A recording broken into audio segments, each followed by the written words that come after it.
So welcome everyone. Before we begin, I would like to acknowledge the land on which this webinar is being hosted. CIPCERT is housed at the University of Regina, located on Treaty 4 and Treaty 6 territories, the ancestral lands of the Cree, Saulteaux, Dakota, Lakota, and Nakota nations, and the homeland of the Métis.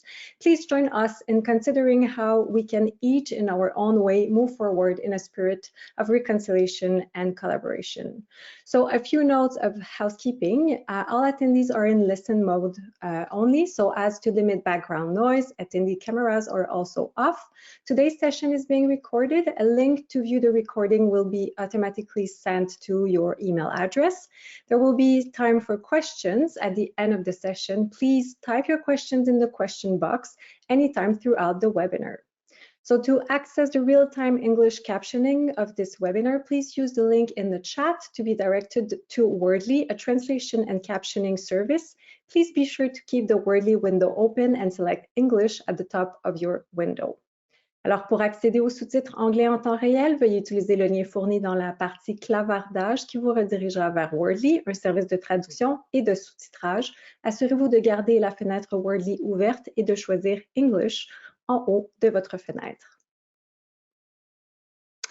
I'm so pleased to welcome our speakers, Dr. Sandra Moll, Nadine Leduc, Melissa Parker, and Saliha Ansari, who will be presenting new frontiers in app-based support for public and safety personnel and healthcare workers. So today we will learn more about Beyond Silence and then Peer on Call. So thank you so much, and let's get started. Hello. Thank you so much for the opportunity to be here today. Over the past 2 years, it's been a real privilege actually to be leading 2 really exciting projects that I think represent new ways of thinking about mobile health technology and how this can be a tool to help support workplace mental health. So I'm going to first of all talk about Beyond Silence and then move to Peer on Call, and I have my colleagues presenting with me. So if we want to go to the presenter slide, I guess, first of all, express my sincere gratitude to the Public Health Agency of Canada, who funded both the Beyond Silence and Peer on Call projects, and this work would not have been done without that funding. At this time, the mobile health applications are only available to participants in the research. We are working on sustainability planning, and there may down the road be future commercialization. Okay, so Beyond Silence, this has really been part of my program of research over the last 15 years or so, really thinking about how do we promote earlier intervention and support for frontline healthcare workers, and how do we move beyond the stigma and silence, which is kind of the name Beyond Silence. Next slide. Just a picture of our small but mighty team at McMaster. Salia and Melissa are going to be presenting with me today. And we also have an advisory team and knowledge users that bring expertise in trauma-informed care and workplace mental health and mobile health innovation and deep connections in the healthcare community. So why are we doing this work? I think if you look at the newspapers, you will see that the healthcare system is in crisis on many, many levels. This is a time when there's been unprecedented workload pressures. There's been many people off sick, people leaving the profession. There's been reports of moral injury and stressors associated with the pandemic that doesn't seem to go away. There is a really urgent need for accessible mental health supports for frontline healthcare workers. There's many challenges in the system, and a mobile health is not going to fix all of those, but it is a tool to be able to enable people to get the services that they need in a timely way. And that, again, mobile health technology has the advantage of having something accessible on demand in your pocket, private, secure. So our study objectives, next slide, are to evaluate the implementation and impact of a new peer support app that's been designed by and for Canadian healthcare workers, and to study this over a 6-month trial within 4 to 6 case study healthcare sites. Next slide, please. Yeah. I'm going to turn it over to Salia, who I think is going to walk you through some of the Beyond Silence features. Yeah, thank you, Sandra. All right, so beginning with some of the features, we have multiple screenshots here, and I'll just walk you through each one. So beginning with the first feature, we do have, so once you download the Beyond Silence app, you can put in a unique clinic code. So if your organization is participating with Beyond Silence, you would put in the code and you would have access to your entire organization. Now, what this does for you is that you have access to the different resources that your organization has posted, any customized articles or content, as well as for some internal peer support providers who can provide you support. So the second screenshot is more so about our main feature, which is peer support. Now, peer support allows for an immediate connection with a trained peer support provider via text or call. And these are 30-minute appointments. As you can see in the screenshot, it says, for example, under Amanda R, it says 2:30 p.m. EDT or EST, and then 3 p.m. So you can book those immediate slots within for example, a week before or even 10 minutes before. So it's immediate support. And then the last two screenshots are some of the, well, an overview of what our Explore section looks like. So we have local resources as well as content overall. So we have things spanning from articles to videos, podcasts, and these can be on topics of, for example, trauma self-screening, as you can see on the screen, as well as burnout, different topics. All right, next slide. Right, so as I mentioned, okay, thank you. So the first screenshot on this slide is the wellness check. Over here, there is a sliding scale, which you can see kind of in the middle of the screen, moving from I'm well to in crisis, and it monitors individual wellness over time based on what you select. So this will populate over time. You can also see that at the bottom, there are temperatures and then the dates right underneath. So you can track it. You can look back at how you were feeling last month, for example, or maybe a week ago. Moving on to the second screenshot, that is the chat, or sorry, that is the check-in. So this is populated based on some of the prompts at the bottom of the screen. So you'll be asked, how are you doing? And then you can click some of the other prompts below. This allows you to kind of see some of the resources available, which are in the third screenshot. For example, if you select some of the prompts, it may refer you to articles under down. For example, you are not alone, or suffering and loss. And then the last screenshot is goals. So you can set goals within the app. And these goals allow you to improve as well as achieve some of your mental health goals. And then there are achievement badges within the app itself. All right, next slide. So as we talked about before, the main feature of the app is app-based peer support. We do have coverage from 8 a.m. to 11 p.m. EST, all 7 days of the week, and there are 2 peers per shift. And this is across organizations. We do have internal peer support providers as well as external. And then there is the option to connect via both phone and chat. So you can call in and speak directly to your peer support provider via call, or you can just chat like a text-based system.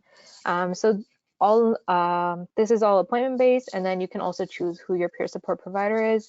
So in the third screenshot on the right, you can see that there's a profile picture, the name of your provider, as well as their bio, and you can also select for different tags. For example, if you have a preference for gender, if you have a preference for language, like English or French, as well as clinical or non-clinical worker as some of the options. All right, next slide. So there are options for feedback within the app. So the first screenshot is more so for peer support providers. Providers can complete a post-call report. There are 6 different sections within this report. You can fill in if the client attended or not, the topics discussed, different recommendations and support you may have provided, as well as if you as a provider require support yourself, you can go in and click yes or no, and then the Beyond Silence team would reach back to the provider just to touch base, see how they're doing as well. And then there's also options for the client or the app user who just had the call or the chat to provide anonymous and confidential feedback after their session, so they can kind of rate how their call or chat went and then write down some feedback. And then the Beyond Silence team can see this on the back end, and then we can use this to build the app better, as well as training and things like that. All right, I believe I am passing it on to Melissa. Thanks, Salaha. I will just quickly take you all through some of our research. So in terms of methods, we recruited, I think we ended up recruiting 7 diverse healthcare organizations. And essentially, we did specific implementation planning within these organizations to help decipher what works for whom in what settings. We've done training of internal and external peer support providers. And then we did a 6-month trial of the app in each organization. So we looked at things like app utilization metrics. We conducted champion interviews with leaders in each organization. We've done focus groups with peer support providers. And we also have looked at the in-app surveys that Salaha was talking about. Next slide, please.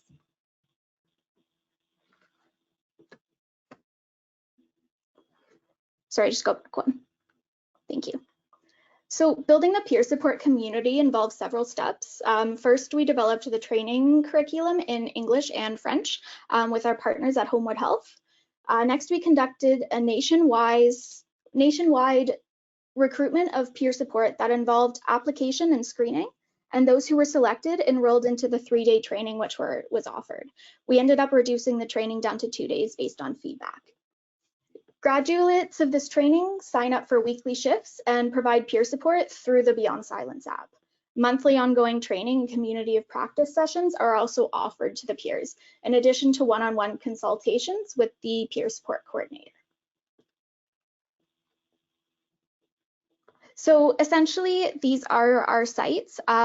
We looked for a diverse range of healthcare organizations, diverse in both size, location, and the roles that are the roles of the healthcare workers. So we are approaching 1,000 downloads, and we are really pushing to try and get 1,000 downloads before our research trial is ending. You can see that the download rate varies across organizations. It's very low in some, moderate in others, and it's similar to EAP uptake we've heard. Some of this reflects the size of the organization, but also the onboarding strategies, and our focus has been on understanding and unpacking these implementation strategies.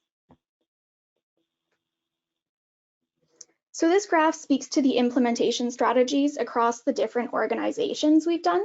You can see that when we've done an on-site launch, this does affect the uptake of the app. So essentially, our team goes on-site to distribute swag, to promote the app, and to answer any questions that people may have.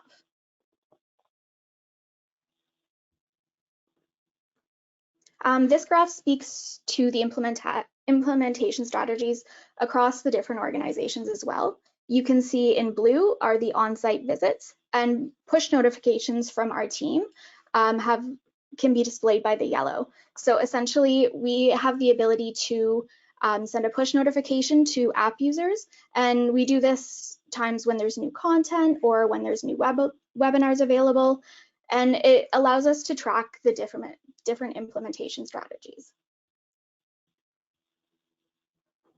When onboarding, there's an option to answer basic demographic questions.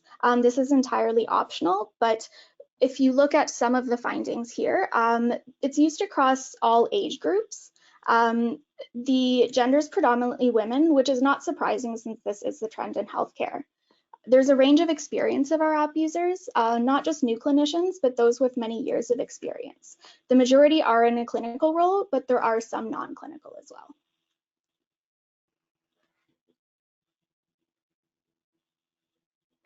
This is just brief app utilization trends, looking at some of the goals set, some of the wellness check-ins, some of the different types of contents that is viewed. And as you can see, we are rapidly approaching 1,000 downloads.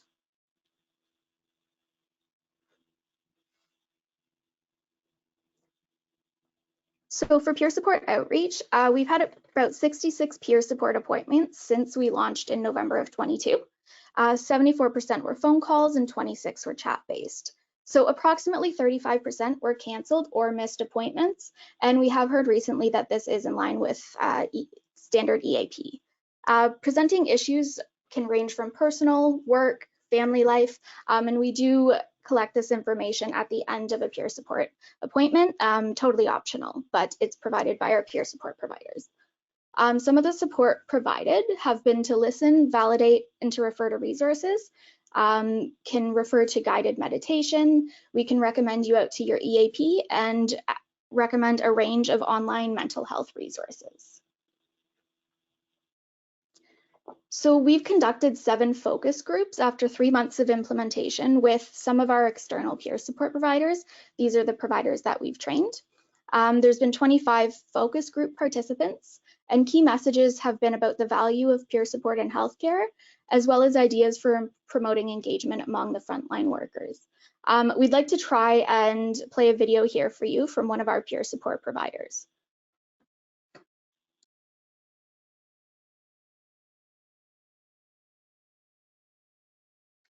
Yeah, we are not hearing that. Sorry. It's too bad because it's a lovely video of talking about why you might reach out for peer support and the value of that. Really, as a healthcare worker, someone who gets a little bit of what the day-to-day work is like and the implications of that. I don't think anyone can hear that, can they? No, unfortunately, the sound doesn't work. It's too bad.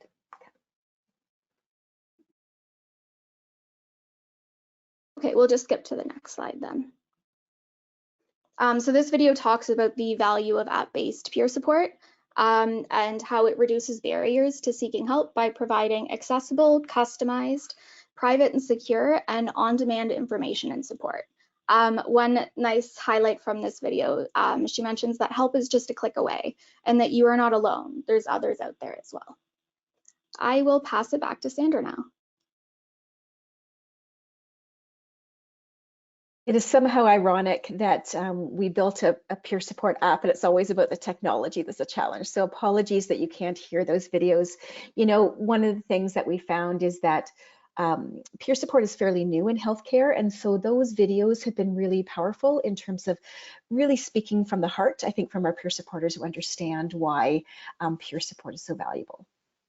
So I'm going to talk a little bit about some of the organizational champion interviews. So with each organization, we do a baseline and we do follow-up interviews with the champions who are really leading the implementation in those organizations. So we've done 16 baseline interviews and we're just in the process now of doing the follow-up interviews. And one of the things, I'm not sure if you're familiar, but there's this framework called the Consolidated Framework for Implementation Research, or CFIR. And it's really interesting because it really speaks to, you know, why an innovation may or may not be taken up in an organization. And so they talk about 5 different constructs. So one could be the innovation itself. So, you know, how is it designed, the complexity, what do people think of the actual innovation that you're bringing forward? But some of it is around the outer setting. So what is the context for implementation? So it could be in healthcare right now, COVID has had a big impact. There's been the climate of the problems in healthcare right now. It's really created a time when this is really valuable. So the outer setting has really created, I guess, a readiness for doing something different. Inner setting is actually the workplace itself. So it could be the work infrastructure, the technology infrastructure, the peer support infrastructure, the culture, the values, the alignment with the mission of the organization. Also the individuals. So, you know, who are the champions that come forward to do this? Characteristics of the peer support providers, is there leadership engagement, and also characteristics of the app users. So we've heard a little bit about, you know, who may be most receptive to this, or is there groups that might be more resistant? And then the last piece is around the implementation process. So we're studying a little bit of what are the engagement strategies, where's the messaging, what is the messaging, who's providing the messaging, this idea of how that looks over time. So really starting to study if the uptake really changes depending on some of these different constructs. If we go to the next slide, I'm just going to give you a little bit of a snapshot to show you how this is useful. So if we think about the outer context, if you want to just click, I don't know who's running this slide. There we go. So this is really around what are the facilitators and barriers to uptake of this intervention. So the outer context, just this is a classic quote, seeing what's happened in healthcare magnified by the pandemic, the need is there. There's a very clear need right now to support our healthcare workers. And if you click again, I think there's a quote about the inner context. So interesting, right now, even though there's a need, there's also this sense that healthcare is so strained right now, actually introducing anything right now is really tough. It takes time, it takes work, it takes trust to introduce a program. So it's actually been a challenge in these organizations to find space and time when there's so many things going on. How do you introduce something new when people are feeling really burnt out, not really receptive to taking on new things? The next quote I love, it's about healthcare workers who are really good about looking after other people, not so good at looking after themselves. So part of it is really trying to do some mental health literacy training around, how do you know when you're struggling? Try to get earlier intervention and support, that you should take care of yourself. How do we break through, I think, some of the resistance for healthcare to actually take care of themselves? And the next quotes are about the app itself. So we have a lot of positive feedback about the app. It's really easy to use. People really like that it's designed by and for healthcare workers.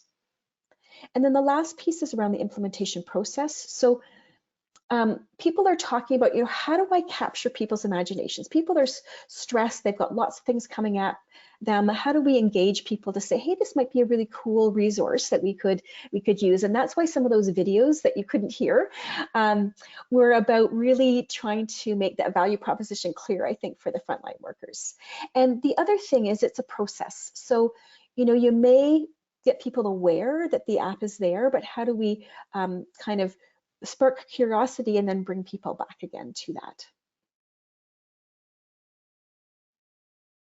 So some of the learning to date, really we're finding that there's varied uptake and utilization depending on the organization. And part of this study, we intentionally chose some small, mid-sized and large organizations. We intentionally chose some rural, some urban, and we're trying to start to understand and unpack what are the best practices of implementation in different kinds of organizations so we can make some recommendations. One of the things we know is that the champion becomes important, or champions in the organization, and what is their role and how are they engaged? What are the processes for promotion and engagement? We've learned some really innovative strategies. One of the organizations, I think 56% of the people adopted that, and that was because they had a place where people came and talked about this, and the app was launched and we did things with them. How do we embed this technology into current processes for mental health support? So how do you naturally have times when you can talk to people? So, when a manager has someone in their office and they're really struggling, you say, hey, this is an extra resource for you. And we need multiple levels of engagement at the organization. So from top down, bottom up, and I say everything in between. And then the next piece, if you want to click again, in healthcare, peer support has been around for a long time, but not necessarily formal peer support. So this is a fairly new idea, and I'm going to talk about public safety where I think it's much more established, but in healthcare, this is a somewhat new idea that you would actually reach out, make an appointment, you'd do that via an app. So it's going to take some time, I think, for people to understand and get used to this kind of a tool. The value proposition needs to be clear to the frontline worker. I think it's really clear for leaders, but for the frontline workers, what this will be for them. Digital literacy, I would say that the pandemic has made us a lot more literate. I can even figure out a QR code on my phone. So I think there's less of a barrier there, but certainly mental health literacy for getting people to recognize when they need to reach out. And we need ongoing sustained strategies for promotion. I think the last piece is kind of take-home messages. I think there's a lot of value in app-based peer support in a stepped model of care. So this is not going to resolve the problems of the system, but the idea is if we think about step model of care, we talk about the having the right service at the right place at the right time. So this is a fairly easy entry point. It gives people choice that I can just talk to a peer.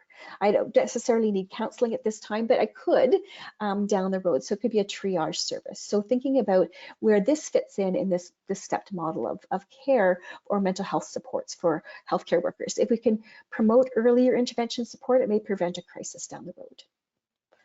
We know a little bit, whoops, if you want to go back, sorry, about organizational readiness and the capacity to invest in implementation. It is not just a matter of saying, hey, here's an app, everybody. You need to really talk to people of what that means and what that looks like and how to integrate that into their lives. It's going to take some time to build a culture of peer support, and implementation and impact are interrelated. So instead of just saying, does the app work or not, it's really how is uptake shaped in different kinds of organizations. And we need time to track not only individual change, but is there impact at an organizational level? So there's continued work that needs to be done in this space.